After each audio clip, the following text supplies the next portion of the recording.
여러분이 스마트폰으로 영상을 보고 온라인 쇼핑을 하는 바로 이 순간, 그 모든 것을 가능하게 하는 거대한 심장이 어디서 뛰고 있는지 생각해 보신 적 있나요? 실리콘밸리 최고의 투자자 중 한 명이 한국을 그저 작은 하청업체 집합소라고 무시했습니다. 그는 자신의 확신을 증명하기 위해 마지못해 한국을 찾았죠. 하지만 그가 마주한 현실은 상상을 뛰어넘는 것이었습니다. 한국의 데이터 센터에서 전 세계 기업들의 로고를 발견한 순간 그는 숨을 멈췄습니다. 엔지니어가 말했죠. 이곳이 바로 세계 데이터의 심장입니다. 그가 반문했습니다. 다른 대체 공급망을 쓰면 되지 않나요? 대답은 충격적이었습니다. 완전한 대체에는 최소 10년이 걸립니다. 그 시간 동안 멈추는 건 데이터가 아니라 사람들의 하루 그 자체죠. 경쟁사는 계속 한국을 폄하했지만 그는 자신의 모든 것을 걸고 한국을 변호하게 됩니다. 심지어 본사에서 투자 중단을 명령했을 때도 말이죠. 도대체 한국에서 무슨 일이 일어나고 있는 걸까요? 한국의 어떤 힘이 세계 최고의 투자자를 완전히 바꿔놓은 걸까요? 그 놀라운 반전의 이야기, 지금 바로 시작합니다. 잠깐 영상 시작 전 구독과 좋아요로 대한민국을 알리는 저희 채널에 큰 힘이 됩니다. 댓글로 대한민국 파이팅을 달아주시면 추첨을 통해 편의점 쿠폰을 드립니다. 안녕하세요. 저는 런던에서 태어나 뉴욕에서 자란 마이클 톰슨이라고 합니다. 글로벌 투자 펀드에서 시니어 파트너로 일하고 있어요. 지난 15년간 세계 각국의 기술 기업들을 평가하고 투자하는 일이 제 전문 분야였습니다. 그날도 평소와 다름없이 맨해튼의 사무실에서 아시아 시장 분석 보고서를 검토하고 있었어요. 화면에는 각국의 투자 매력도를 나타내는 그래프가 떠 있었죠. 중국, 일본, 싱가포르가 상위권을 차지하고 있었고 한국은 그저 중간 정도의 위치에 머물러 있었습니다. 한국이요? 음악이랑 드라마 빼고 뭐가 있죠? 동료 중 한 명이 비웃듯 말했어요. 저도 그 의견에 동의했습니다. 제가 보기에 한국은 거대한 중국 시장의 작은 부속품 정도로 여겨졌거든요. 그런데 그날 저녁 런던에 살고 있는 제 딸 에밀리가 화상통화를 걸어왔어요. 12살인 에밀리는 요즘 K-팝에 완전히 빠져 있었죠. 아빠, 한국어 배우고 싶어요. BTS가 얼마나 대단한지 알아요? 제 딸의 열광적인 모습을 보며 저는 씁쓸하게 웃었습니다. 에밀리야, 그냥 음악일 뿐이야. 한국은 작은 나라고 진짜 중요한 기술은 미국이나 중국에서 나오는 거야. 제 말에 딸은 실망한 표정을 지었어요. 아빠는 한국에 대해 아무것도 몰라요.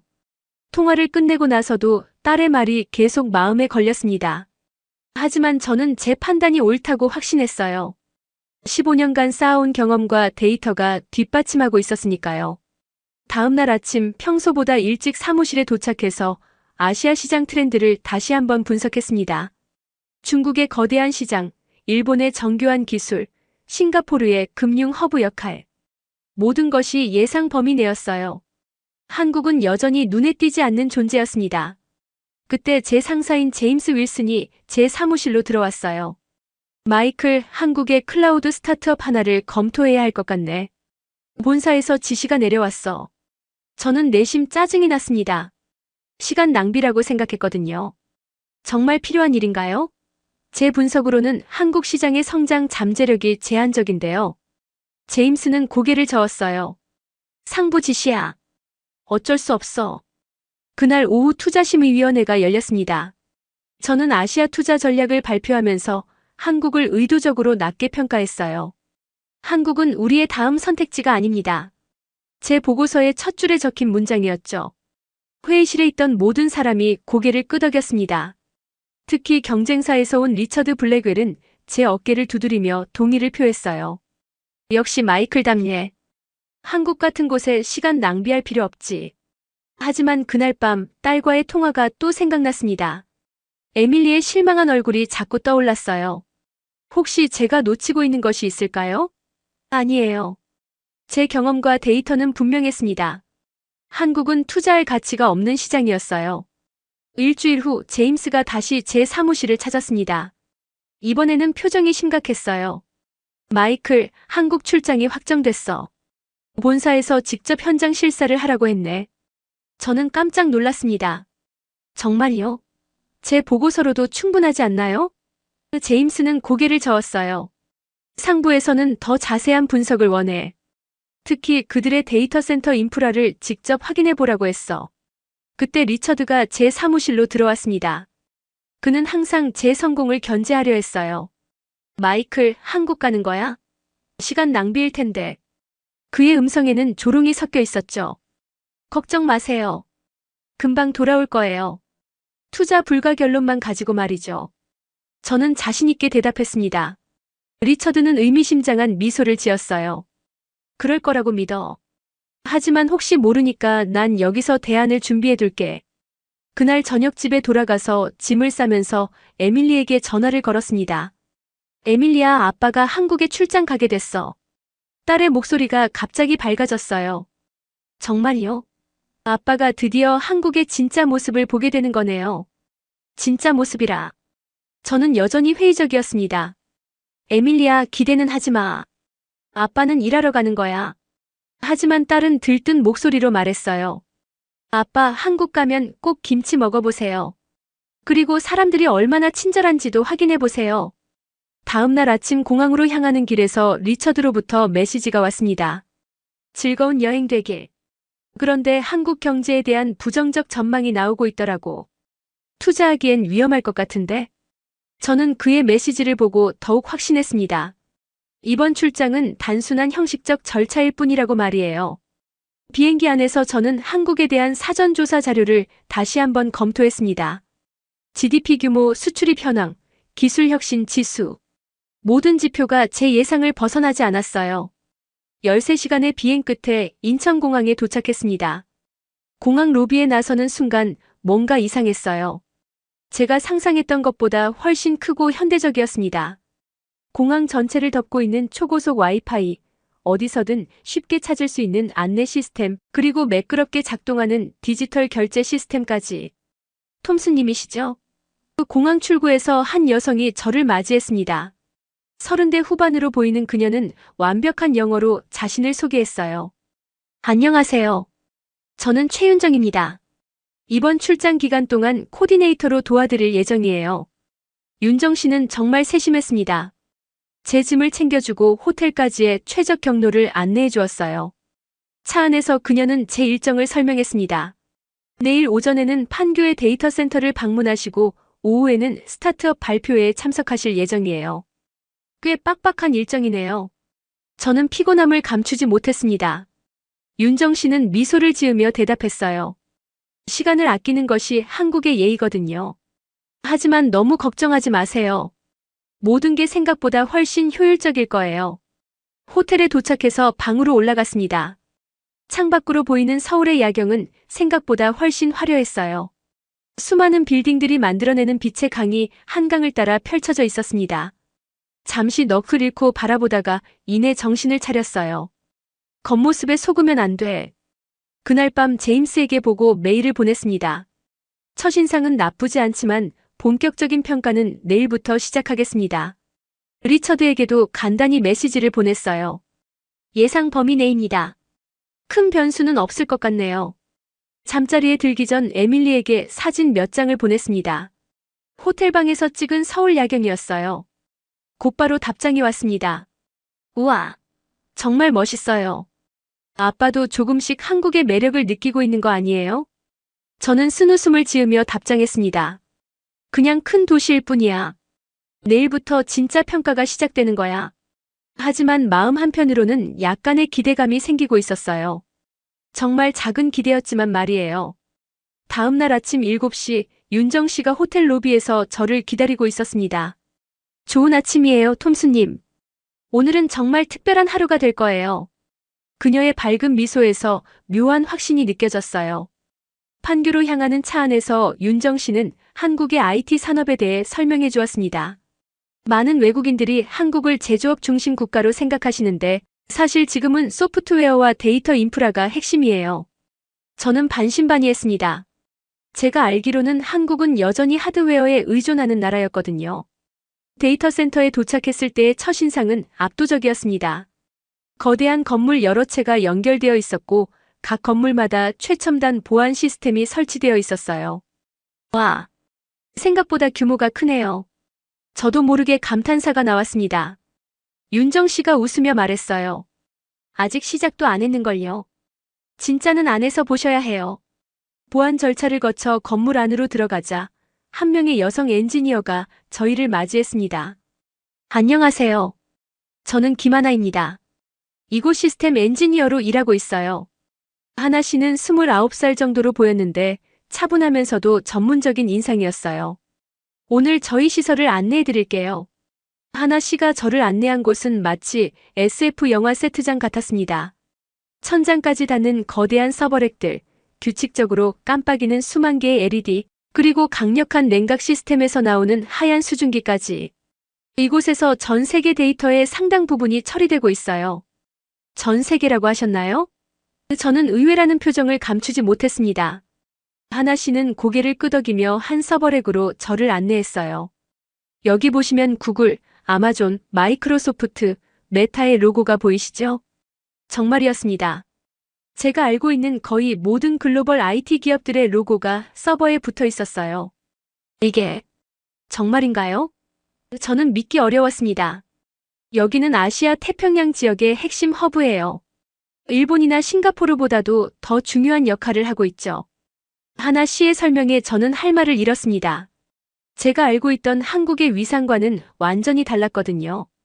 혹시 문제가 생기면 다른 곳으로 대체할 수 있나요? 저는 투자자의 관점에서 리스크를 확인했습니다.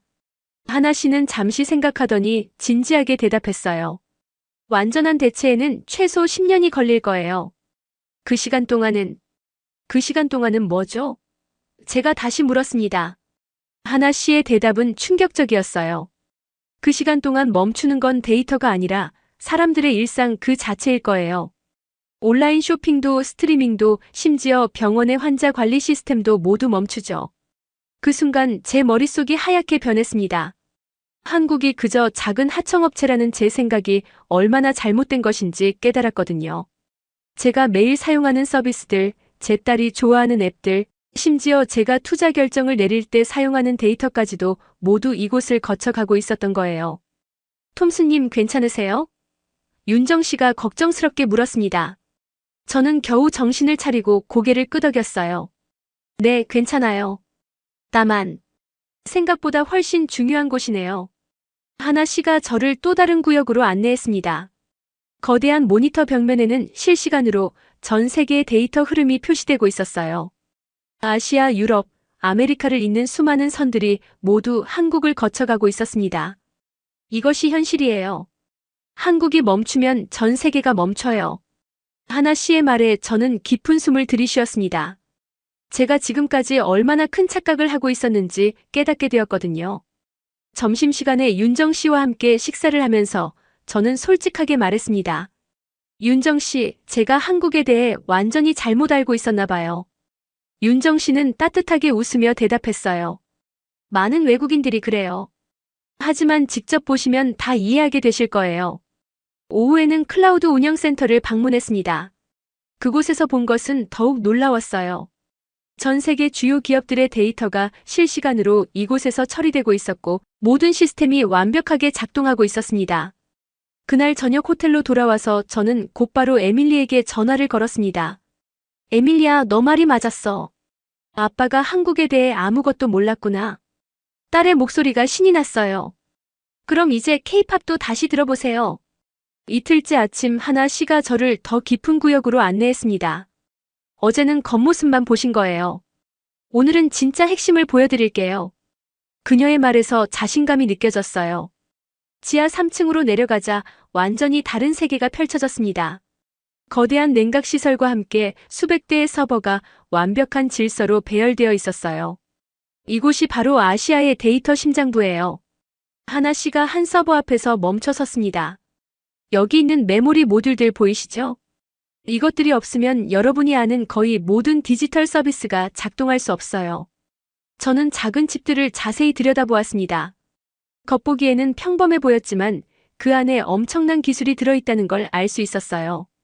한국이 이런 기술을 언제부터 개발한 거죠? 제가 물었습니다. 하나 씨는 잠시 생각하더니 대답했어요. 사실 이건 하루아침에 이루어진 게 아니에요. 지난 30년간의 축적된 기술과 경험이 만들어낸 결과죠. 그때 갑자기 경보음이 울렸습니다. 저는 깜짝 놀랐지만 하나 씨는 전혀 당황하지 않았어요. 훈련용 시뮬레이션이에요. 실제 위기 상황에 대비하는 거죠. 그녀가 저를 관제실로 안내했습니다. 관제실에서는 수십 명의 엔지니어들이 각자의 모니터 앞에서 집중하고 있었어요. 큰 화면에는 전 세계 데이터 흐름이 실시간으로 표시되고 있었고 한 구역에서 빨간색 경고등이 깜빡이고 있었습니다. 지금 시뮬레이션으로 일본 데이터 센터에 장애가 발생했다고 가정한 거예요. 하나 씨의 설명을 들으며 저는 엔지니어들의 대응을 지켜봤습니다. 놀라웠던 건 단 3분 만에 모든 트래픽이 한국으로 우회되었다는 점이었어요. 이렇게 빠른 대응이 가능한가요? 저는 믿기 어려웠습니다. 실리콘밸리에서도 이 정도 속도는 본 적이 없었거든요. 한국의 인프라는 처음부터 이런 상황을 대비해서 설계되었어요. 단순히 백업이 아니라 능동적 대응이 가능하죠. 점심시간에 하나 씨와 함께 식당에서 식사를 하면서 저는 개인적인 질문을 했습니다. 하나 씨는 왜 이 일을 선택하게 되었나요? 그녀는 잠시 미소를 지으며 대답했어요. 제 부모님은 공장에서 일하셨어요. 뜨거운 곳에서 손으로 만드는 일이었죠. 저는 차가운 곳에서 머리로 만드는 일을 하고 싶었어요. 그런 의미에서 보면 저희 세대는 참 운이 좋은 것 같아요. 하나 씨의 말에 저는 깊이 공감했습니다. 기술의 발전이 개인의 삶을 어떻게 바꿀 수 있는지 새삼 느꼈거든요. 오후에는 인공지능 연구실을 방문했습니다. 그곳에서 만난 연구원들은 놀라울 정도로 젊었어요. 20대 후반에서 30대 초반의 연구원들이 세계 최첨단 AI 기술을 개발하고 있었습니다. 여기서 개발하는 기술들이 실제로 상용화되나요? 제가 물었습니다. 한 연구원이 자신있게 대답했어요. 저희가 작년에 개발한 언어 모델이 현재 카카오톡에서 사용되고 있어요. 일일 사용자가 4천만 명이 넘죠. 그 숫자를 듣는 순간 저는 또 한 번 놀랐습니다. 4천만 명이면 한국 인구와 비슷한 수준이었거든요. 한국에서 개발된 기술이 이미 이렇게 많은 사람들의 일상에 스며들어 있다는 게 신기했어요. 하루 일정을 마치고 호텔로 돌아가는 길에 윤정 씨가 말했습니다. 톰스님 표정이 많이 달라지셨네요. 어제와는 완전히 다르세요. 저는 웃으며 대답했어요. 제가 너무 편견을 가지고 있었나 봐요. 편견이라기보다는 단순히 몰랐던 것 같아요. 많은 외국인들이 한국을 겉모습으로만 판단하거든요. 윤정 씨의 말이 가슴에 깊이 와닿았습니다. 정말 그랬어요. 저는 한국을 제대로 알아보려는 노력 없이 성급하게 판단했던 거예요. 그날 밤 제임스에게 중간 보고를 했습니다. 예상보다 인프라가 잘 구축되어 있습니다. 좀 더 자세한 분석이 필요할 것 같아요. 리처드에게도 메시지를 보냈는데 이번에는 조금 다른 톤이었어요. 생각보다 흥미로운 부분들이 있습니다. 에밀리와의 통화에서 저는 솔직하게 말했습니다. 에밀리아, 아빠가 한국에 대해 잘못 생각하고 있었던 것 같아. 정말 놀라운 기술들이 많더라. 딸은 기뻐하며 말했어요. 그럼 이제 BTS 음악도 다르게 들리겠네요. 잠자리에 들기 전 저는 그날 본 것들을 정리해 보았습니다. 한국은 제가 생각했던 것보다 훨씬 중요한 역할을 하고 있었어요. 하지만 여전히 의문은 남아 있었습니다. 이 모든 것이 지속 가능할까? 정말 투자할 만한 가치가 있을까? 사흘째 아침, 저는 평소보다 일찍 잠에서 깼습니다. 꿈에서 5년 전의 일이 떠올랐거든요. 중국 투자 실패. 그때의 악몽이 다시 시작되는 건 아닐까 하는 두려움이 엄습했어요. 아침 식사를 하면서 윤정 씨가 제 표정을 살폈습니다. 톰스님, 무슨 걱정이 있으시나요? 저는 망설였지만 결국 솔직하게 말했어요. 사실 5년 전에 중국 투자에서 큰 실패를 했거든요. 그때의 기억이 자꾸 떠올라서요. 윤정 씨는 이해한다는 표정으로 고개를 끄덕였습니다. 실패는 누구에게나 있어요. 중요한 건 그 경험에서 무엇을 배웠느냐죠. 그녀의 따뜻한 말에 제 마음이 조금 가벼워졌어요. 그때 제 휴대폰에 리처드로부터 메시지가 왔습니다. 마이클, 한국 반도체 업계에 이상 징후가 포착되고 있어. 뉴스 확인해봐. 저는 급하게 인터넷 뉴스를 검색했어요. 정말로 한국 반도체 공급망 불안정 같은 제목의 기사들이 올라와 있었습니다. 순간 제 머릿속이 복잡해졌어요. 5년 전 중국에서도 이런 식으로 시작되었거든요. 처음엔 작은 루머였는데 나중에는 정말로 큰 문제가 되었죠. 그때 저는 경고 신호를 무시했다가 엄청난 손실을 입었어요. 톰스님 괜찮으세요? 윤정 씨가 걱정스럽게 물었습니다. 저는 휴대폰 화면을 보여주며 말했어요. 이런 뉴스들이 나오고 있는데 정말 괜찮은 건가요? 윤정 씨는 기사를 읽어보더니 고개를 저었습니다. 이런 루머는 주기적으로 나와요. 경쟁국들이 의도적으로 퍼뜨리는 경우가 많죠. 하나 씨에게 직접 확인해 보시는 게 좋겠어요. 데이터 센터에 도착해서 하나 씨에게 뉴스 기사를 보여주었습니다. 그녀는 차분하게 기사를 읽어보더니 미소를 지었어요. 톰스님, 실시간 데이터를 확인해 보실래요? 하나 씨가 저를 관제실로 안내했습니다. 거대한 모니터에는 모든 시스템의 상태가 실시간으로 표시되고 있었어요. 모든 지표가 정상 범위에 있었고 오히려 평소보다 더 안정적으로 보였습니다. 보세요, 모든 수치가 정상이에요. 심지어 작년 같은 시기보다도 성능이 향상되었죠. 하나 씨의 설명을 들으며 저는 안도했지만 동시에 의문이 들었어요. 그럼 왜 이런 루머가 나오는 걸까요? 하나 씨, 이런 루머가 자주 나오나요? 제가 물었습니다. 하나 씨는 잠시 생각하더니 대답했어요. 솔직히 말씀드리면 저희가 성장할수록 더 자주 나와요. 어떤 이들은 한국의 성장을 달가워하지 않거든요. 그 말을 들으니 뭔가 깨달았어요. 5년 전 중국에서도 비슷한 일이 있었거든요. 당시에도 경쟁사들이 의도적으로 부정적인 정보를 퍼뜨렸었죠. 하지만 그때 저는 그런 정보들에 휘둘려서 제대로 된 판단을 하지 못했어요. 점심시간에 리처드로부터 전화가 왔습니다. 마이클, 뉴스 봤지? 역시 내 예상이 맞았어. 빨리 철수하는 게 좋겠어. 그의 목소리에는 조롱이 섞여 있었어요. 리처드, 현장에서 확인해보니 루머에 불과해. 실제 데이터는 모두 정상이야. 제가 반박하자 그는 비웃었습니다. 그래, 중국에서도 그렇게 말했었지. 결국 어떻게 됐는지 기억하지? 그 말에 저는 할 말을 잃었어요. 정말로 5년 전에도 저는 비슷한 말을 했었거든요. 현장에서는 모든 게 괜찮아 보였는데 결국은 큰 문제가 되었죠. 오후에 본사에서 긴급 화상회의 요청이 왔습니다. 제임스와 다른 임원들이 참석한 회의에서 그들은 즉시 투자 검토를 중단하라고 지시했어요. 마이클, 위험 신호가 나오고 있어. 더 이상 진행하기 어려울 것 같네. 하지만 현장에서 확인한 바로는 제가 말하려 했지만 제임스가 말을 끊었습니다. 마이클, 자네도 중국에서 실패한 경험이 있지 않나? 같은 실수를 반복하고 싶지 않아. 회의가 끝나고 저는 깊은 고민에 빠졌습니다. 정말로 제가 똑같은 실수를 하고 있는 걸까요?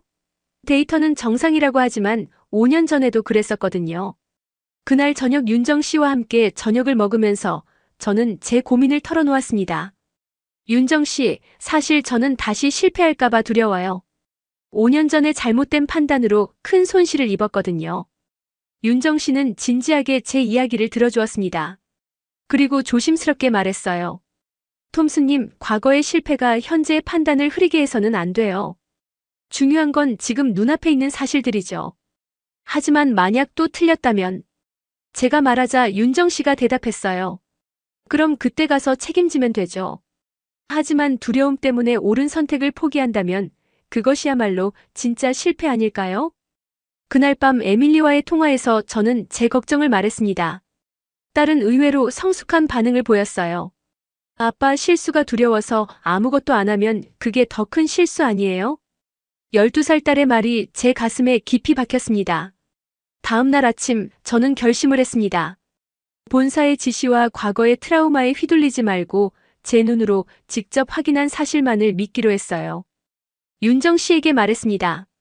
오늘 일정대로 스타트업 발표회에 참석하겠어요. 판교 스타트업 캠퍼스에 도착했을 때의 분위기는 정말 뜨거웠습니다. 수백 명의 젊은 창업가들과 투자자들이 모여 있었고 모든 사람의 눈빛이 살아 있었어요. 이런 에너지는 실리콘밸리에서도 쉽게 볼 수 없어요. 저도 모르게 감탄했습니다. 첫 번째 발표자가 무대에 올랐습니다. 박준혁이라는 35세의 창업가였어요. 그는 6G 통신 기술에 대해 발표하기 시작했습니다. 현재 5G가 상용화된 지 얼마 되지 않았는데 벌써 6G를 연구하고 있나요? 저는 의아했습니다. 6G는 단순히 속도의 문제가 아닙니다. 완전히 새로운 연결 방식이에요. 준혁 씨의 설명이 시작되자 저는 점점 집중하게 되었어요. 그가 보여준 데모는 정말 놀라웠습니다. 홀로그램을 통한 실시간 회의, 초저지연 원격 수술, 완전 자율주행 차량 간의 즉시 통신까지. 이 기술이 언제쯤 상용화될 수 있나요? 그 객석에서 한 투자자가 물었습니다. 준혁 씨는 자신 있게 대답했어요. 이미 필드 테스트를 완료했고 2년 내에 제한적 서비스가 가능할 것 같습니다. 저는 깜짝 놀랐습니다. 실리콘밸리에서도 6G는 아직 먼 미래의 이야기였거든요. 그런데 한국에서는 이미 실용화 단계에 접어들었다는 거였어요. 두 번째 발표는 인공지능 헬스케어 기업이었습니다. 그들이 개발한 AI는 MRI 영상을 분석해서 암을 조기 발견하는 기술이었어요. 저희 시스템은 숙련된 의사보다 15% 더 정확하고 진단 시간은 절반으로 단축시킵니다. 정말인가요? 저는 믿기 어려웠습니다. 의료 AI는 아직 보조적인 역할만 한다고 알고 있었거든요. 이미 서울대병원과 삼성의료원에서 시범 운영 중이고 내년부터는 전국 확대 예정입니다. 세 번째 발표는 더욱 놀라웠습니다. 클라우드 비용을 30% 절감하는 솔루션이었어요.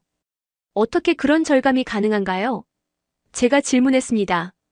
발표자는 상세하게 설명해 주었어요. 독특한 데이터 압축 기술과 효율적인 자원 배분 알고리즘 때문이라고 했습니다. 발표가 끝나자 수많은 글로벌 기업 관계자들이 그들에게 몰려들었습니다. 구글, 마이크로소프트, 아마존 등 제가 아는 모든 대기업의 아시아 담당자들이 명함을 주고받고 있었어요. 휴식 시간에 준혁 씨와 개별적으로 이야기할 기회가 있었습니다. 준혁 씨, 이런 기술들을 어떻게 이렇게 빨리 개발할 수 있었나요? 제가 물었습니다. 사실 한국의 장점은 속도예요.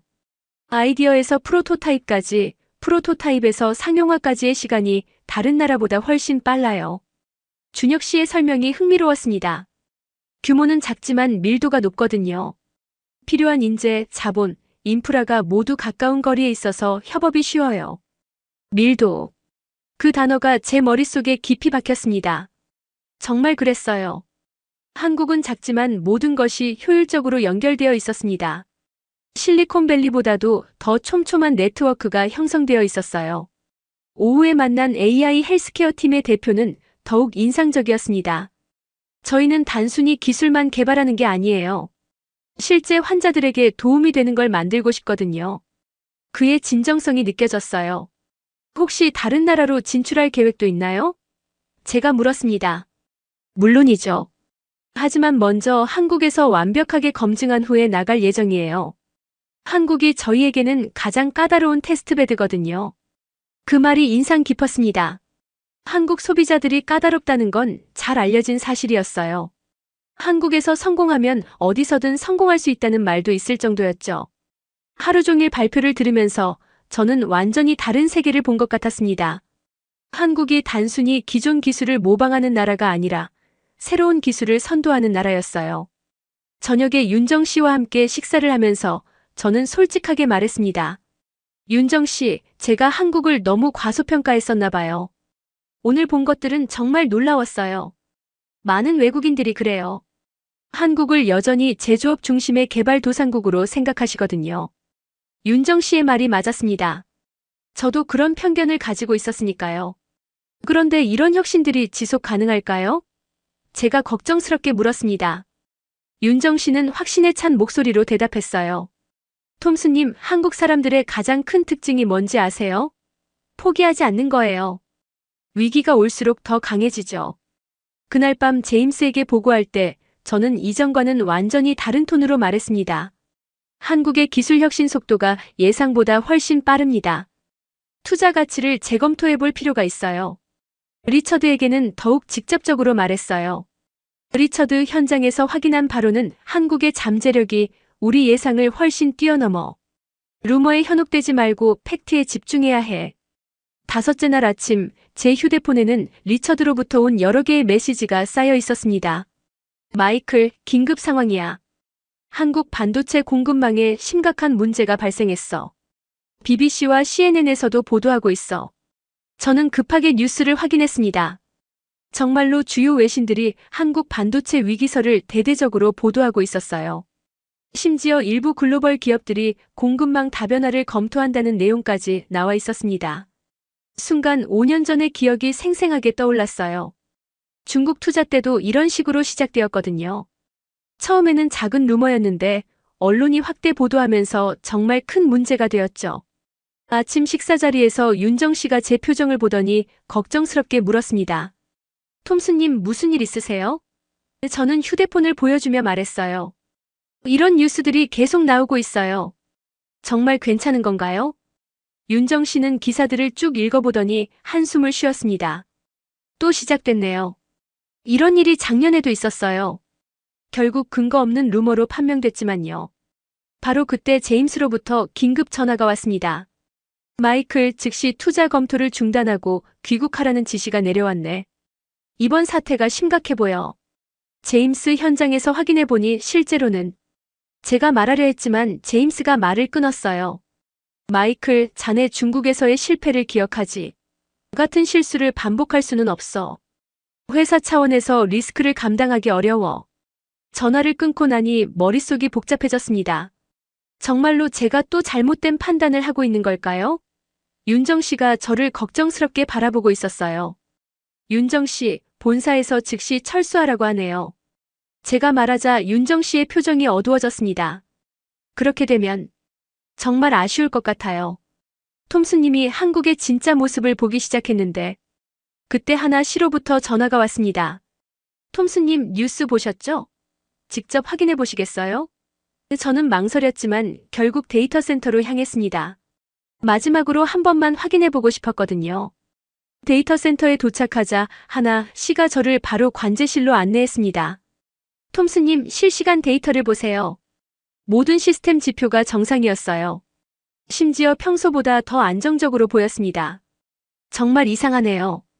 뉴스에서는 큰 문제가 있다고 하는데 제가 중얼거리자 하나 씨가 설명했어요. 이런 공격적 보도는 보통 특정 목적이 있어요. 누군가 한국의 성장을 견제하려는 의도일 수 있죠. 그때 준혁 씨로부터 전화가 왔습니다. 톰스님, 저희 회사 앞에 외신 기자들이 몰려와서 인터뷰를 요청하고 있어요. 뭔가 조직적인 것 같은데요. 점점 이상했습니다.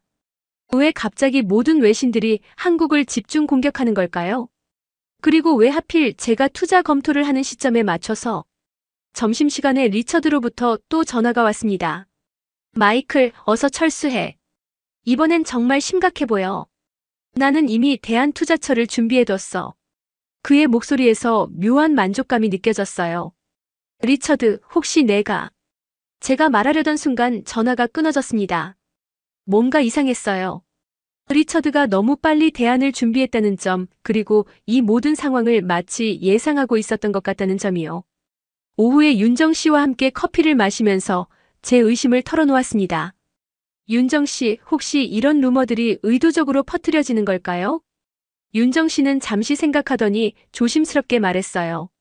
솔직히 말씀드리면 이런 일이 한두 번이 아니에요. 한국이 중요한 기술적 돌파구를 만들 때마다 이런 보도들이 나와요. 그럼 이번에도 근거가 없는 루머라는 말씀인가요? 제가 물었습니다. 데이터상으로는 아무 문제가 없어요. 오히려 성능이 향상되고 있죠. 그런데 왜 이런 보도가 나오는지는 그날 저녁 에밀리와의 통화에서 저는 제 고민을 말했습니다. 에밀리아, 아빠가 큰 결정을 내려야 하는데 뭐가 진실인지 모르겠어. 딸은 의외로 명확하게 말했어요. 아빠, 직접 본 것과 남이 말한 것 중에 뭐를 믿을 거예요? 12살 딸의 말이 가슴에 와닿았습니다. 정말 그랬어요. 제가 직접 본 것들은 모두 긍정적이었는데 남들이 하는 말만 부정적이었거든요. 그날 밤 혼자 호텔방에서 제가 수집한 모든 데이터를 다시 검토해 보았습니다.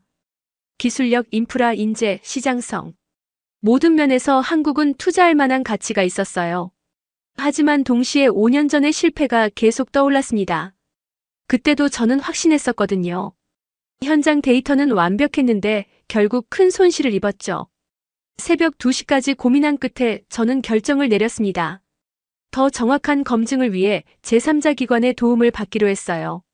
제가 놓치고 있는 게 있을 수도 있으니까요.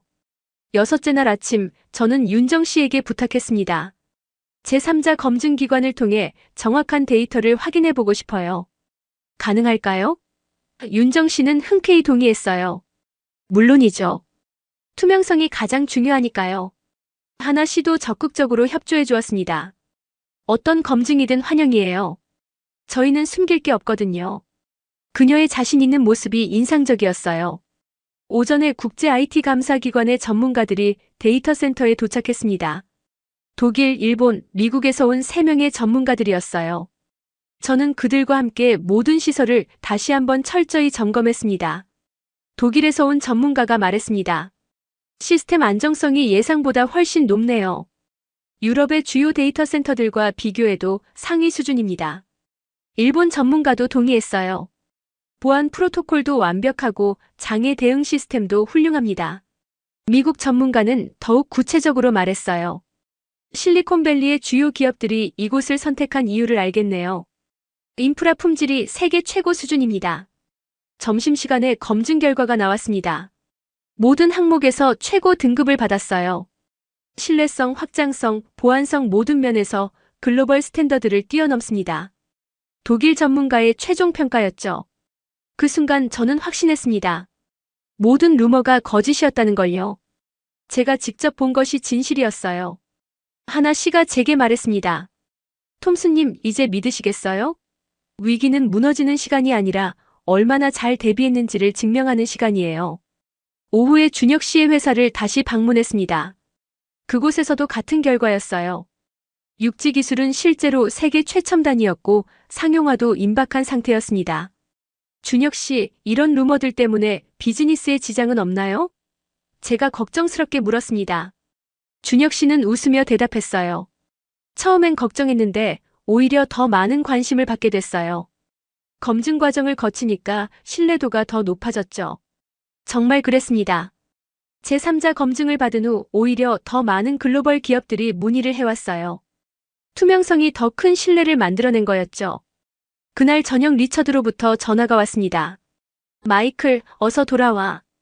이 상황에서 더 이상 머물러 있을 이유가 없잖아. 저는 이번엔 단호하게 대답했어요. 리처드, 제3자 검증 결과 모든 게 정상이야. 루머는 사실이 아니었어. 뭐? 그럴 리가. 리처드의 목소리에서 당황이 느껴졌어요. 마이클, 너 혹시 그들에게 속고 있는 거 아니야? 저는 냉정하게 대답했습니다. 국제감사기관 3곳에서 동시에 검증한 결과야. 더 이상 의심할 여지가 없어. 그날 밤 본사에 상세한 보고서를 제출했습니다. 제3자 검증 결과와 함께 한국 투자의 타당성을 강력히 추천했어요. 제임스로부터 곧바로 전화가 왔습니다. 마이클, 정말 확실한 거야? 제임스의 목소리에서 놀라움이 느껴졌어요. 네, 확실합니다. 오히려 지금이 투자하기에 가장 좋은 타이밍인 것 같아요. 하지만 언론 보도들은 제임스가 말하자 저는 단호하게 대답했어요. 현장에서 확인한 팩트가 모든 걸 말해줍니다. 더 이상 루머에 휘둘릴 필요 없어요. 에밀리와의 통화에서 저는 기쁘게 말했습니다. 에밀리야, 내 말이 맞았어. 직접 본 것을 믿는 게 맞았어. 딸은 자랑스럽게 말했어요. 아빠가 드디어 진실을 찾으셨네요. 그날 밤 잠자리에 들기 전 저는 지난 며칠을 되돌아보았습니다. 편견과 두려움이 얼마나 판단을 흐리게 하는지 깨달았어요. 하지만 용기를 내서 진실을 찾아나간 덕분에 올바른 결론에 도달할 수 있었습니다. 윤정 씨가 보내준 메시지를 읽으며 미소가 지어졌어요. 톰스님, 진실은 항상 이기게 되어 있어요. 오늘 그것을 증명하셨네요. 하나 씨도 메시지를 보냈습니다. 데이터는 거짓말하지 않아요. 톰스님이 그것을 믿어주셔서 감사해요. 마침내 저는 확신할 수 있었습니다. 한국은 정말로 투자할 가치가 있는 곳이었어요. 이제 남은 건 이 확신을 본사에 전달하고 실제 투자를 성사시키는 일뿐이었습니다. 일주일째 아침, 저는 확신과 불안이 교차하는 복잡한 심경이었습니다. 데이터는 분명했지만 본사의 압박과 리처드의 견제가 계속되고 있었거든요. 제 경력이 이 한 번의 결정에 달려있다는 생각이 들었어요. 아침 식사를 하면서 윤정 씨가 제 표정을 살폈습니다. 톰스님, 뭔가 고민이 많으신 것 같아요. 저는 솔직하게 털어놓았어요. 사실 본사에서 엄청난 압박을 받고 있어요. 만약 투자가 실패하면 제 경력이 끝날 수도 있거든요. 윤정 씨는 이해한다는 표정으로 고개를 끄덕였습니다. 큰 결정일수록 두려운 법이에요.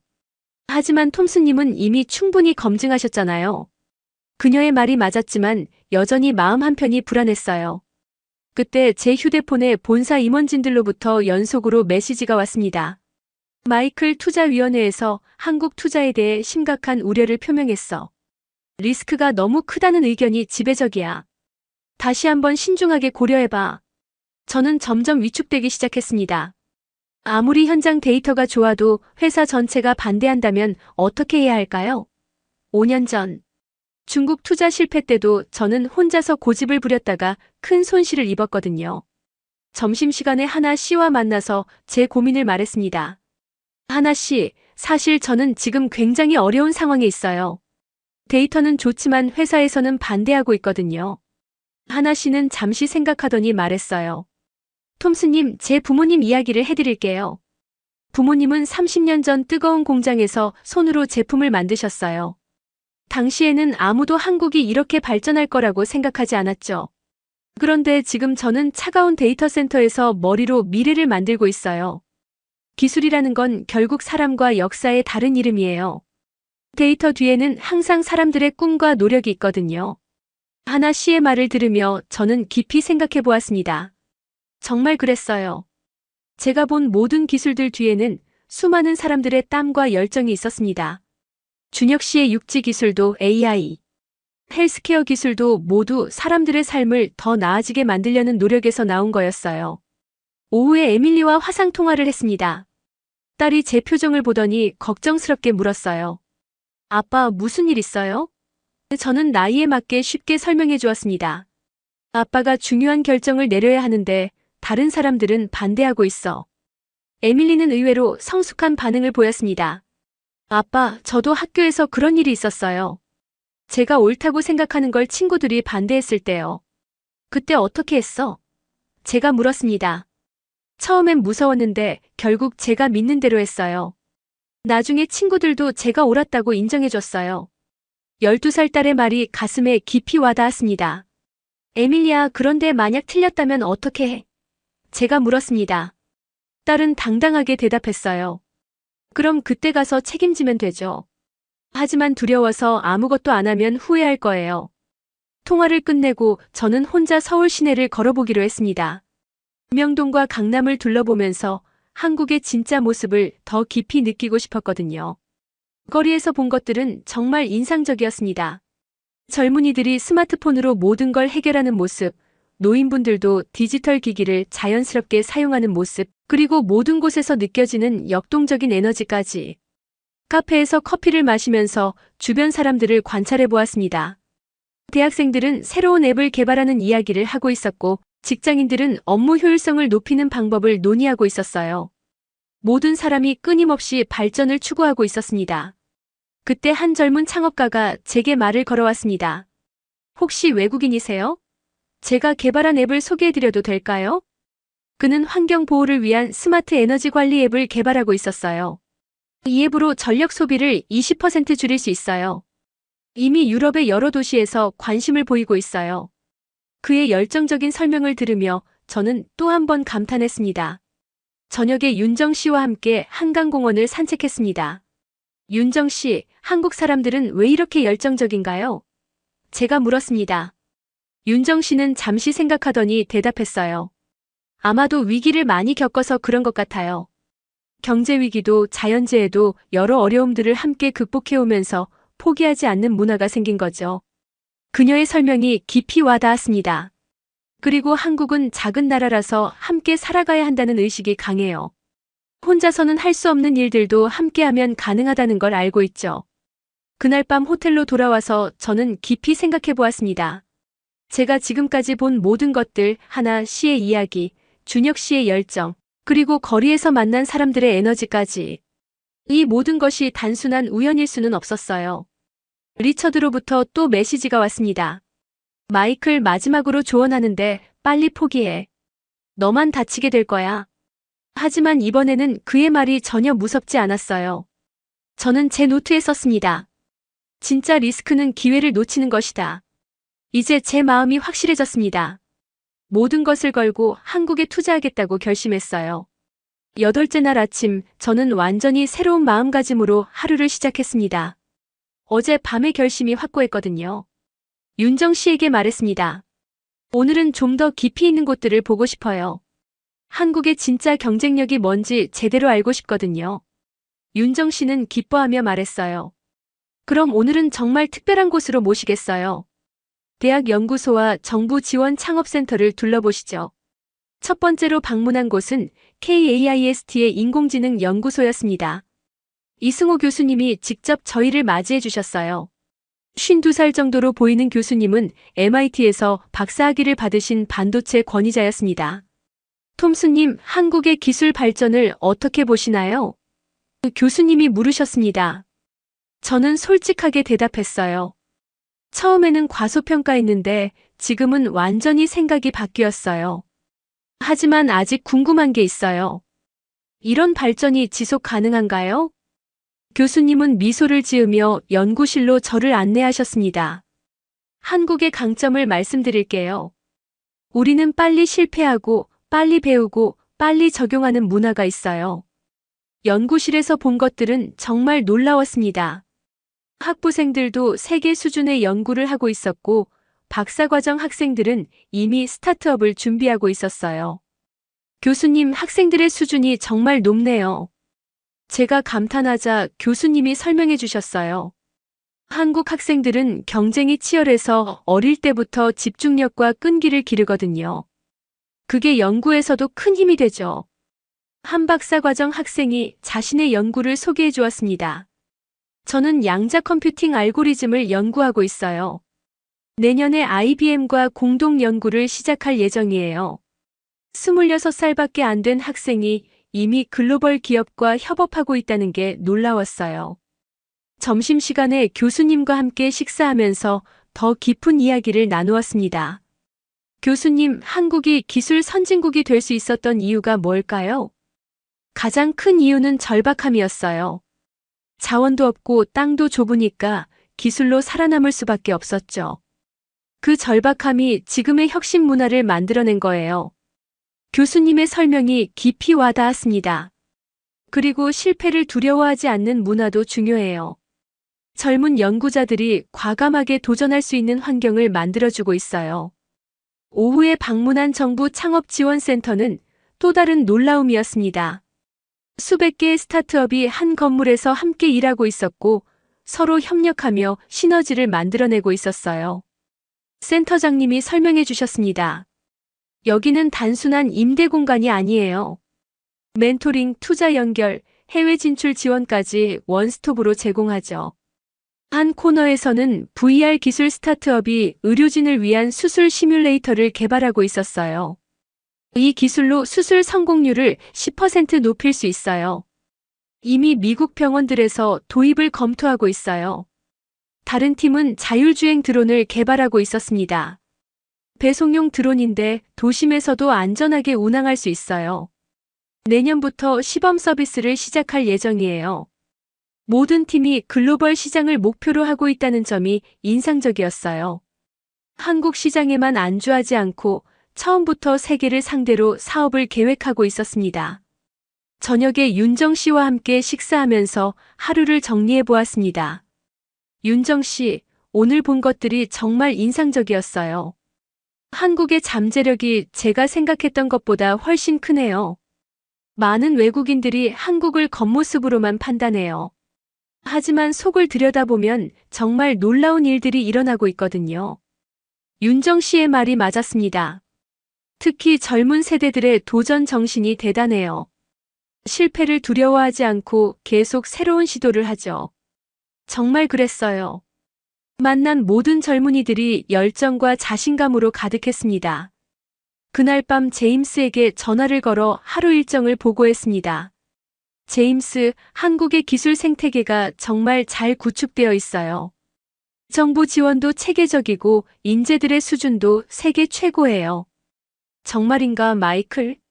언론에서는 계속 부정적인 보도만 나오고 있는데 제임스의 목소리에서 의외라는 반응이 느껴졌어요.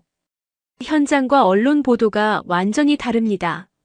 제가 직접 확인한 바로는 투자 가치가 충분해요. 저는 확신에 찬 목소리로 말했습니다. 에밀리와의 통화에서는 더욱 신이 나서 말했어요. 에밀리야, 오늘 정말 대단한 학생들을 많이 만났어. 너보다 조금 큰 언니 오빠들인데 벌써 세계적인 연구를 하고 있더라. 우와, 저도 나중에 한국에서 공부하고 싶어요. 딸의 반응이 너무 기뻤어요.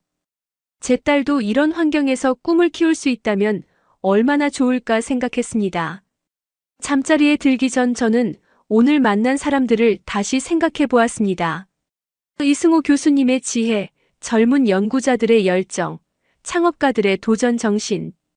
이 모든 것이 한국의 진짜 경쟁력이었어요. 제 노트에 썼습니다.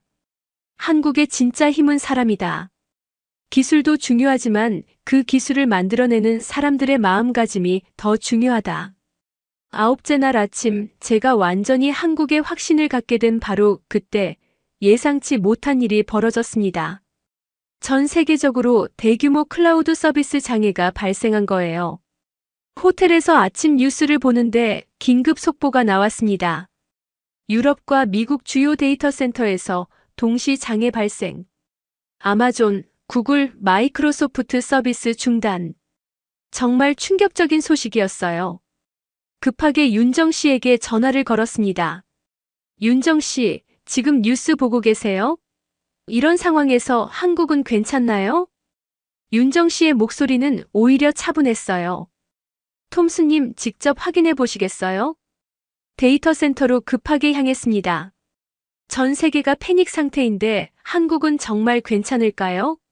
차 안에서 제 휴대폰으로 여러 서비스를 테스트해 봤는데 놀랍게도 모든 게 정상적으로 작동하고 있었어요. 데이터 센터에 도착하자 하나 씨가 저를 관제실로 안내했습니다. 거대한 모니터에는 전 세계 상황이 실시간으로 표시되고 있었어요.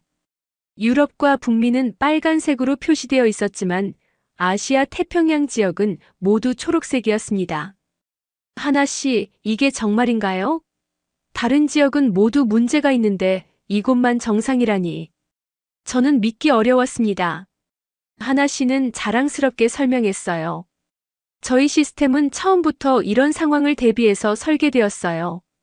지역별 독립 운영과 동시에 글로벌 백업이 가능하죠. 정말 놀라웠습니다. 전 세계가 마비된 상황에서 한국만 멀쩡히 돌아가고 있었어요. 관제실의 엔지니어들은 전혀 당황하지 않고 있었습니다. 오히려 다른 지역의 트래픽을 한국으로 우회시키는 작업을 진행하고 있었어요. 지금 유럽 트래픽의 80%가 한국을 거쳐가고 있어요.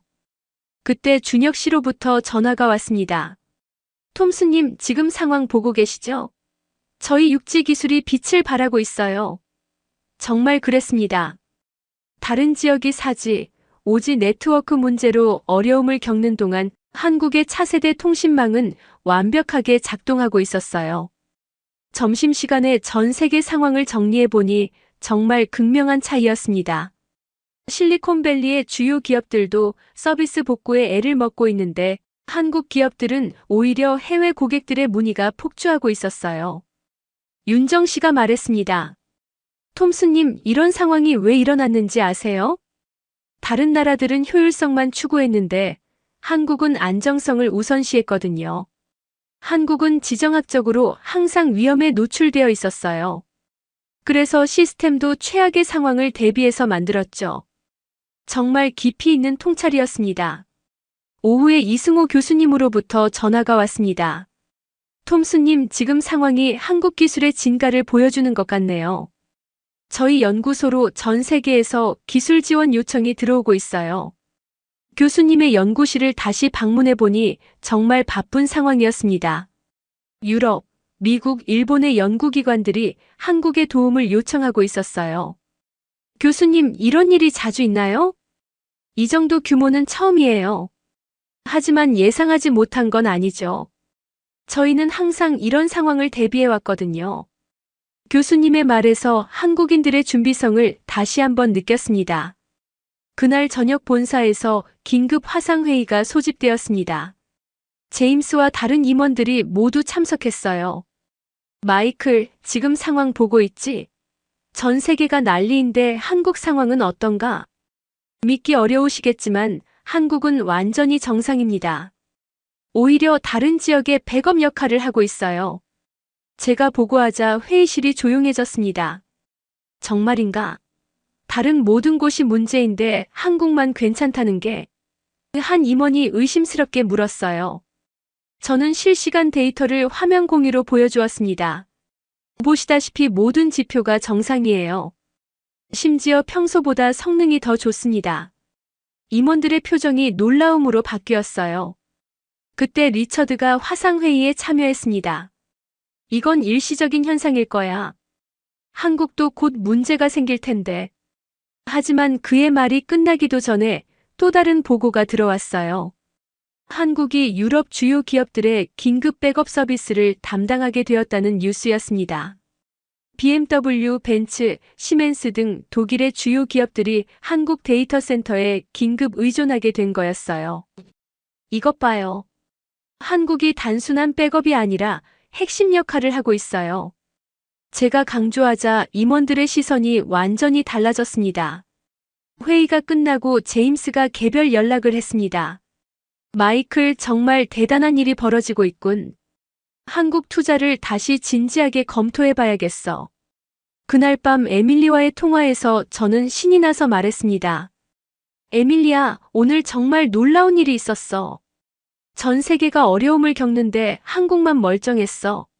와, 그럼 한국이 정말 대단한 나라네요. 딸의 반응이 너무 기뻤어요. 제 판단이 옳았다는 확신이 더욱 강해졌습니다. 잠자리에 들기 전 저는 오늘 일을 정리해 보았습니다. 이런 위기 상황에서 한국의 진짜 실력이 드러났어요. 평상시에는 보이지 않던 숨겨진 경쟁력이 완전히 드러난 거였습니다. 열째 날 아침, 어제의 글로벌 장애 사건은 완전히 판도를 바꿔놓았습니다. 전 세계 언론이 한국 IT 인프라의 우수성을 대대적으로 보도하기 시작했어요. 그동안 부정적 기사를 쓰던 매체들도 이제는 찬사 일색이었습니다. 아침 식사를 하면서 윤정 씨가 미소를 지으며 말했어요. 톰스님, 어제 일로 한국에 대한 인식이 완전히 바뀐 것 같아요. 벌써 여러 글로벌 기업에서 파트너십 문의가 들어오고 있어요. 정말 그랬습니다. 제 휴대폰에도 평소 연락하지 않던 동료들로부터 메시지가 쏟아지고 있었어요. 마이클, 한국 투자 어떻게 생각해? 한국 파트너십 연결 가능해? 모든 사람이 갑자기 한국에 관심을 보이기 시작했습니다. 하지만 저는 이제 이런 반응에 휘둘리지 않았어요. 진짜 중요한 건 어제와 같은 위기 상황에서 드러난 한국의 진정한 실력이었으니까요. 오전에 하나 씨를 만나서 어제 상황에 대해 더 자세히 들어보았습니다. 하나 씨, 어제 같은 상황을 예상하고 있었나요? 제가 물었습니다. 구체적으로 예상했다기보다는 항상 대비하고 있었어요. 한국은 작은 나라라서 위기 대응 능력이 생존과 직결되거든요. 하나 씨의 설명이 깊이 와닿았습니다.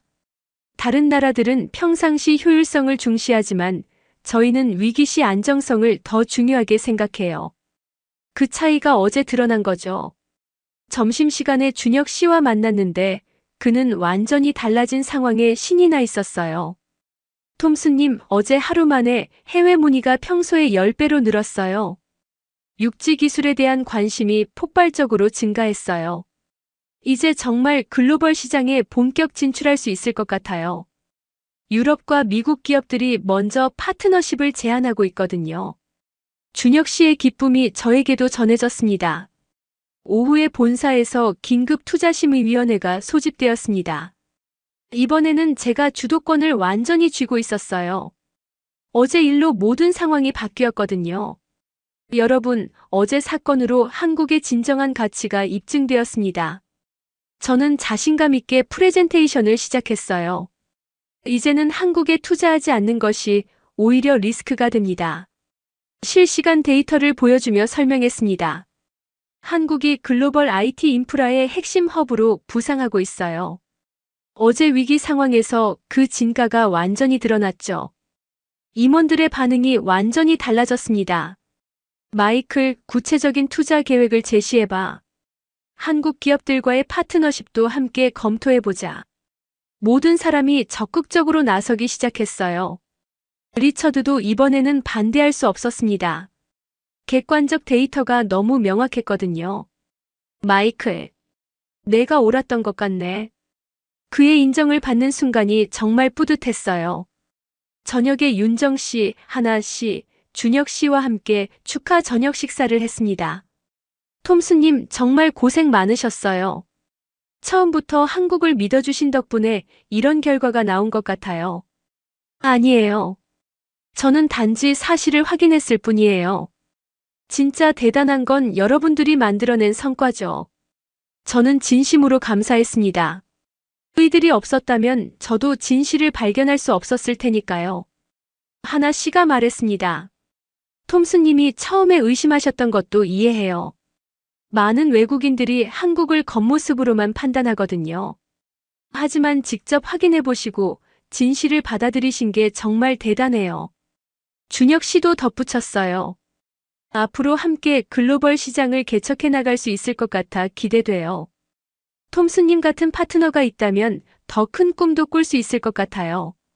그날 밤 에밀리와의 통화에서 저는 정말 기쁘게 말했습니다. 에밀리야, 아빠가 정말 좋은 결정을 내린 것 같아. 한국은 정말 대단한 나라야.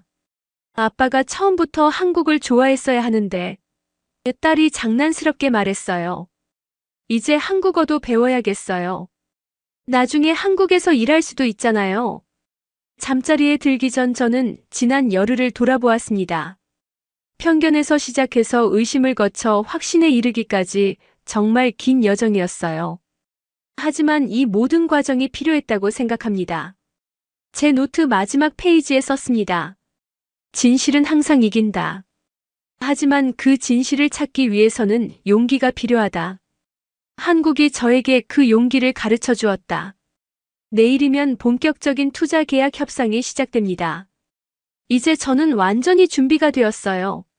한국과 함께 새로운 미래를 만들어갈 준비가 말이에요. 11째 날, 드디어 운명의 날이 왔습니다.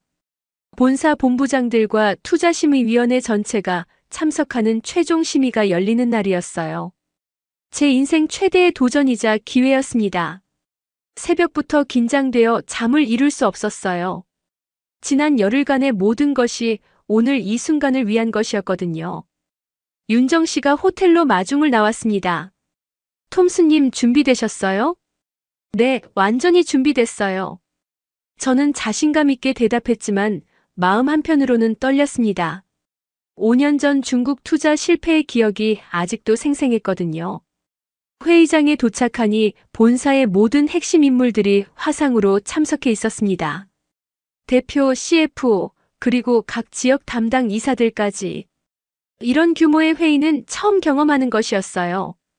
제임스가 회의를 시작했습니다. 오늘은 마이클이 제안한 한국 투자건에 대해 최종 결정을 내리는 자리입니다. 마이클, 발표해 주세요. 저는 깊은 숨을 쉬고 발표를 시작했습니다. 존경하는 임원진 여러분, 지난 열흘간 한국에서 확인한 사실들을 보고드리겠습니다. 첫 번째 슬라이드에는 한국의 IT 인프라 현황이 나와 있었어요. 한국은 현재 아시아 태평양 지역 데이터 트래픽의 65%를 처리하고 있습니다. 이는 일본과 중국을 합친 것보다 많은 수치입니다. 임원들의 표정이 진지해졌습니다. 이런 수치는 이들도 예상하지 못했을 테니까요. 두 번째 슬라이드에서는 기술 혁신 현황을 보여주었습니다. 6G 통신 기술, AI 헬스케어, 양자 컴퓨팅 등 차세대 기술에서 한국이 세계 선두를 달리고 있습니다. CFO가 질문했습니다. 마이클, 이런 기술들의 상용화 전망은 어떤가? 저는 자신 있게 대답했어요. 대부분 2년 내 상용화 예정이며 이미 글로벌 기업들과 파트너십이 진행 중입니다. 세 번째 슬라이드는 가장 중요한 부분이었습니다. 지난주 글로벌 IT 장애 사건에서 한국만 정상 운영된 것을 확인하셨을 겁니다. 이는 우연이 아니라 체계적 준비의 결과입니다. 대표가 관심을 보였습니다.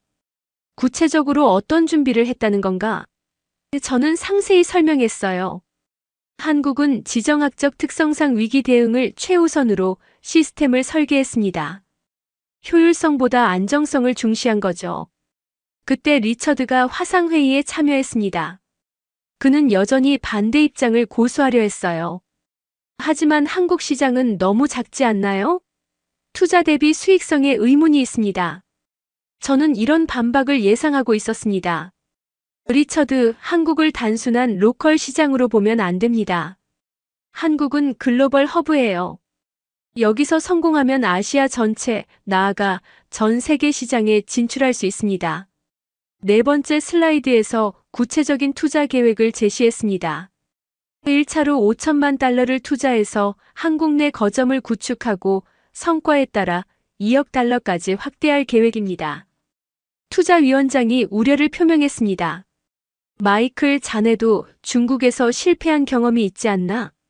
같은 실수를 반복할 가능성은 없는가? 이 질문이 가장 어려운 것이었습니다. 하지만 저는 정직하게 대답했어요. 중국 투자 실패는 제가 현장 확인 없이 성급하게 결정했기 때문입니다.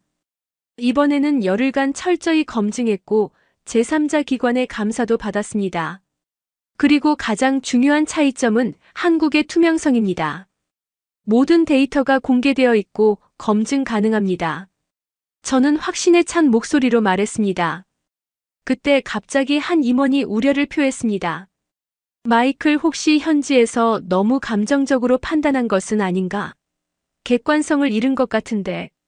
그 말에 저는 잠시 당황했습니다. 정말 제가 감정에 휘둘린 걸까요? 하지만 곧 정신을 차리고 대답했어요. 모든 판단은 데이터에 기반했습니다. 감정이 아니라 팩트입니다. 마지막 슬라이드에서는 경쟁사 분석을 보여주었습니다. 이미 골드만삭스, JP모건이 한국 투자를 늘리고 있습니다. 지금 결정하지 않으면 기회를 놓칠 수 있어요. 회의실이 잠시 조용해졌습니다. 모든 임원들이 심각하게 고민하고 있었어요. 제 인생이 이 순간에 달려있다는 것을 느꼈습니다. 대표가 마지막 질문을 했습니다. 마이클, 만약 이 투자가 실패한다면 그 책임을 질 각오가 되어 있나? 저는 망설임 없이 대답했어요. 네, 모든 책임을 지겠습니다. 제 경력을 걸고 추천하는 투자입니다. 발표가 끝나고 임원들이 비공개 논의에 들어갔습니다. 저는 복도에서 기다리면서 지난 열흘을 되돌아보았어요. 모든 것을 쏟아부은 발표였습니다. 이제 결과만 기다리면 됐어요. 1시간 후 다시 회의실로 호출되었습니다. 임원들의 표정으로는 결과를 알 수 없었어요. 대표가 입을 열었습니다. 마이클, 우리는 신중하게 검토했네. 자네의 발표는 설득력이 있었어. 하지만 우려사항도 있다. 대표의 말에 제 심장이 빨리 뛰기 시작했습니다. 구체적으로 어떤 우려사항인가요? CFO가 대답했습니다. 투자 규모가 너무 크다는 점, 그리고 마이클 자네가 현지에서 너무 낙관적으로 판단했을 가능성이다. 저는 차분하게 반박했습니다. 투자 규모는 단계적으로 진행할 수 있습니다. 1차 투자 후 성과를 확인하고 확대하는 방식으로요. 그리고 제 판단이 낙관적이라고 하셨는데 모든 데이터가 이를 뒷받침합니다. 제3자 검증 결과도 있고요. 투자위원장이 추가 질문을 했습니다. 만약 우리가 투자를 승인한다면 현지 총괄을 맡을 수 있나? 이 질문은 예상하지 못했어요. 한국에 상주하라는 뜻이었거든요. 저는 잠시 망설였습니다. 런던에 있는 딸 에밀리를 생각하니 마음이 복잡했어요. 하지만 곧 결정했습니다. 네, 기꺼이 맡겠습니다. 그때 리처드가 마지막 반격을 시도했습니다. 잠깐, 이런 중요한 결정을 성급하게 내리는 게 맞나요? 더 신중하게 검토해야 하지 않을까요? 저는 이번에 단호하게 대응했습니다. 리처드, 우리가 망설이는 동안 경쟁사들은 이미 움직이고 있어요. 골드만삭스는 이미 한국에 투자했고 JP모건도 확대를 검토 중이에요. 기회는 기다려주지 않습니다. 지금이 아니면 너무 늦을 수도 있어요. 제 목소리에 절박함이 섞여 있었습니다. 대표가 최종 결정을 위해 다시 비공개 논의를 진행했습니다. 이번에는 더 오래 걸렸어요. 30분이 지나고 1시간이 지나도 소식이 없었습니다. 복도에서 기다리는 동안 윤정 씨가 격려 메시지를 보냈습니다. 톰스님 최선을 다하셨어요. 결과가 어떻든 자랑스러워하세요. 하나 씨도 메시지를 보냈어요. 데이터는 거짓말하지 않아요. 진실이 승리할 거예요. 마침내 다시 호출되었습니다. 대표의 표정이 이전보다 밝아 보였어요. 마이클, 결정이 내려졌네. 우리는 자네의 제안을 승인하기로 했다. 그 순간 제 온몸에 전율이 흘렀습니다. 정말 해낸 거였어요. 하지만 조건이 있다. 대표가 계속 말했습니다. 1차 투자는 3천만 달러로 시작하고 6개월 후 성과를 평가해서 추가 투자를 결정하겠다. 그리고 마이클 자네가 현지 총괄을 맡되 월간 보고를 의무화한다. 조건이 있었지만 충분히 받아들일 만했어요. 저는 기쁨을 감추지 못하고 말했습니다. 감사합니다. 최선을 다해서 성과를 만들어내겠습니다. 리처드는 불만스러운 표정이었지만 더 이상 반대할 수 없었어요. 이미 결정이 난 상황이었으니까요. 회의가 끝나고 저는 급하게 한국 팀에게 소식을 전했습니다. 윤정 씨, 하나 씨, 준혁 씨 모두 환호했어요. 톰스님 정말 축하드려요. 그날 저녁 축하 파티를 열었습니다. 지난 열흘간 도움을 주신 모든 분들이 참석해 주셨어요. 이승호 교수님도 오셔서 축하해 주셨습니다. 톰스님 정말 용기 있는 결정이었어요. 많은 외국인들이 한국을 편견으로 보는데 진실을 발견하고 믿어주셔서 감사해요. 교수님의 말씀이 가슴 깊이 와 닿았습니다. 에밀리와의 통화에서 저는 기쁘게 소식을 전했습니다. 에밀리야, 아빠가 해냈어. 한국 투자가 승인됐어. 딸은 더 기뻐했어요. 와, 그럼 이제 자주 한국에 갈 수 있겠네요. 사실 아빠가 한국에서 일하게 될 것 같아. 에밀리도 방학 때 한국에 놀러 와야겠어. 딸은 신이 나서 말했어요. 정말요? 꼭 갈 거예요. 그날 밤 호텔방에서 혼자 지난 열흘을 되돌아보았습니다. 편견에서 시작해서 확신에 이르기까지 정말 긴 여정이었어요. 하지만 모든 순간이 소중했습니다. 제 노트에 썼습니다. 오늘 제가 선택한 것은 단순한 투자가 아니라 새로운 미래였다. 한국과 함께 만들어갈 미래에 대한 믿음이었다. 투자 승인 후 바로 다음 날 구체적인 계약 협상이 시작되었습니다. 하지만 예상치 못한 문제가 발생했어요. 리처드가 마지막까지 방해 공작을 시도한 거였습니다. 아침에 윤정 씨로부터 긴급 연락이 왔습니다. 톰스님, 문제가 생겼어요. 갑자기 한국 정부에서 외국인 투자에 대한 새로운 규제를 검토한다는 소식이 나왔어요. 뭐라고요? 저는 깜짝 놀랐습니다. 어제까지만 해도 모든 게 순조로웠는데 갑자기 무슨 일이 벌어진 거죠? 급하게 뉴스를 확인해 보니 정말이었습니다. 정부 핵심 기술 분야 외국인 투자 심사 강화 검토라는 제목의 기사가 나와 있었어요. 하나 씨에게 전화를 걸어 상황을 확인했습니다. 하나 씨, 이게 실제로 우리 투자에 영향을 줄까요? 하나 씨도 당황한 목소리였어요. 갑작스러운 일이네요. 확인해보고 연락드릴게요. 그때 제 휴대폰으로 리처드로부터 전화가 왔습니다. 마이클, 뉴스 봤지? 이럴 줄 알았어. 한국 투자는 글렀네. 그의 목소리에서 만족감이 느껴졌어요. 리처드, 혹시 제가 의심을 표하자 그는 웃으며 말했어요. 난 아무것도 한 게 없어. 한국 정부가 알아서 판단한 거지. 하지만 뭔가 이상했습니다. 타이밍이 너무 절묘했어요. 투자가 승인된 바로 다음 날에 이런 규제 검토 소식이 나온다는 게요. 점심시간에 윤정 씨와 만나서 대책을 논의했습니다. 윤정 씨, 이런 상황에서 어떻게 해야 할까요? 윤정 씨는 차분하게 분석했어요. 일단 정확한 사실을 확인해야 해요. 언론 보도와 실제 정부 방침이 다를 수 있거든요. 정말 그랬습니다. 성급하게 판단하면 안 되는 상황이었어요. 오후에 준혁 씨로부터 연락이 왔습니다. 톰스님, 정부 관계자와 확인해 봤는데 기존 투자건에는 영향이 없다고 해요. 새로운 투자에만 적용되는 거라고요. 정말인가요? 저는 안도했습니다. 네, 이미 승인된 건들은 기존 규정이 적용돼요. 걱정하지 마세요. 그런데 또 다른 문제가 생겼습니다. 본사에서 불안해하기 시작한 거예요. 제임스로부터 전화가 왔습니다. 마이클, 한국 상황이 복잡해지는 것 같은데 잠시 투자를 보류하는 게 어떨까? 제임스, 기존 투자에는 영향이 없다고 확인했어요. 이건 단순한 루머일 가능성이 높아요. 저는 진정시키려 했지만 제임스는 불안해했어요. 하지만 리스크 관리 차원에서 제임스가 말하려던 순간 저는 단호하게 말했습니다. 제임스, 이런 식으로 매번 흔들린다면 제대로 된 투자는 불가능해요. 그날 저녁 이승호 교수님과 만나서 상황을 상의했습니다. 교수님, 이런 일이 자주 있나요? 그 교수님은 경험에서 우러나는 지혜를 들려주셨어요. 톰스님, 중요한 변화가 일어날 때마다 반대 세력의 저항이 있어요.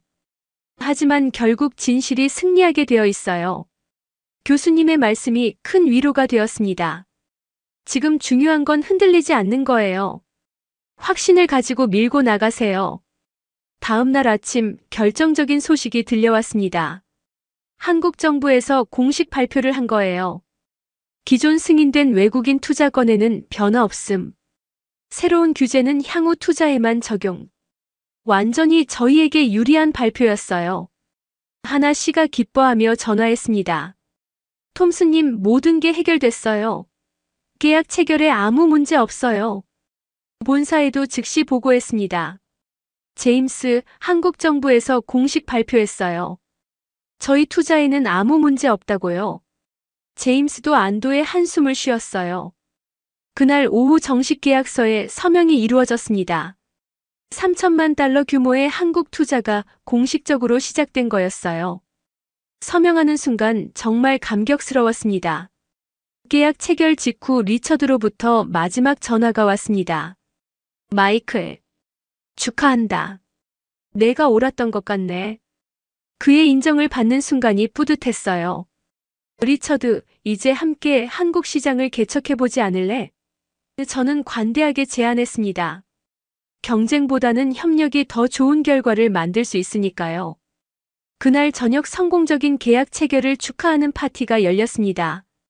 지난 2주 동안 도움을 주신 모든 분들이 참석해 주셨어요. 윤정 씨가 건배사를 했습니다. 톰스님의 용기와 신념이 오늘의 성과를 만들어냈어요. 앞으로도 함께 좋은 결과를 만들어가요. 에밀리와의 통화에서 저는 기쁘게 말했습니다. 에밀리야, 드디어 모든 게 해결됐어. 아빠가 한국에서 정말 큰 일을 해낸 것 같아. 딸도 정말 기뻐했어요. 계약 체결 후 저는 완전히 다른 사람이 되었습니다. 한국을 단순한 투자처가 아니라 제2의 고향으로 느끼기 시작했어요. 윤정 씨와 함께 서울 곳곳을 둘러보며 이제 관광객이 아닌 한국에서 일할 사람의 마음으로 이 도시를 바라보았습니다. 북촌 한옥마을에서 전통의 아름다움을, 강남에서 현대의 역동성을 동시에 느꼈어요. 제 안에서 큰 변화가 일어나고 있었습니다. 다음 주 월요일 본격적인 한국법인 설립 작업이 시작되었습니다. 하나 씨와 준혁 씨가 핵심 파트너가 되어주었고 이승호 교수님은 기술 고문을 맡아주셨어요. 놀라운 건 모든 절차가 예상보다 훨씬 빠르게 진행된다는 점이었습니다. 한국의 진짜 경쟁력은 속도예요. 윤정 씨의 말이 맞았어요. 일주일 만에 사무실을 구하고 핵심 인력을 채용하고 첫 프로젝트까지 기획했습니다. 한국이 왜 글로벌 허브가 될 수 있는지 완전히 이해하게 되었어요. 본사에서는 저의 성과에 놀라움을 금치 못했습니다. 제임스가 직접 한국을 방문해서 현장을 확인했어요. 마이클, 정말 대단한 일을 해냈구나. 이제 다른 지역 투자도 한국 모델을 벤치마킹해야겠어. 리처드도 완전히 태도를 바꿨습니다. 마이클, 나도 한국 프로젝트에 참여하고 싶어. 어떻게 하면 될까? 그 과거의 경쟁 관계가 협력 관계로 바뀌었어요. 5년 전 중국 투자 실패의 트라우마도 완전히 극복할 수 있었습니다. 한 달 후 에밀리가 여름방학을 맞아 한국을 방문했습니다. 딸이 한국을 직접 경험하는 모습을 보니 정말 뿌듯했어요. 아빠, 한국 정말 멋있어요. 여기서 공부하고 싶어요. 에밀리는 하나 씨가 가르쳐준 간단한 한국어를 벌써 사용하고 있었습니다. 전처사라도 화상통화로 감사를 표했어요. 마이클, 정말 좋은 결정을 한 것 같아. 에밀리가 이렇게 행복해하는 모습은 처음 봐. 제 인생의 모든 조각들이 완벽하게 맞춰지는 느낌이었습니다. 6개월 후 저희 한국 법인은 본사 전체 수익의 30%를 담당하게 되었습니다. 준혁 씨의 육지 기술은 유럽 3개국에 수출되었고 하나 씨는 아시아 총괄 CTO가 되었어요. 제가 처음 한국에 왔을 때 썼던 한국은 투자 가치가 없다는 보고서를 다시 읽어보니 부끄러웠습니다. 이제 제 새로운 보고서의 제목은 세계의 심장이 뛰는 곳, 한국입니다. 편견을 버리고 진실을 받아들였을 때 얻을 수 있는 놀라운 변화를 몸소 체험했습니다. 한국은 제게 새로운 인생을 선물해 주었어요.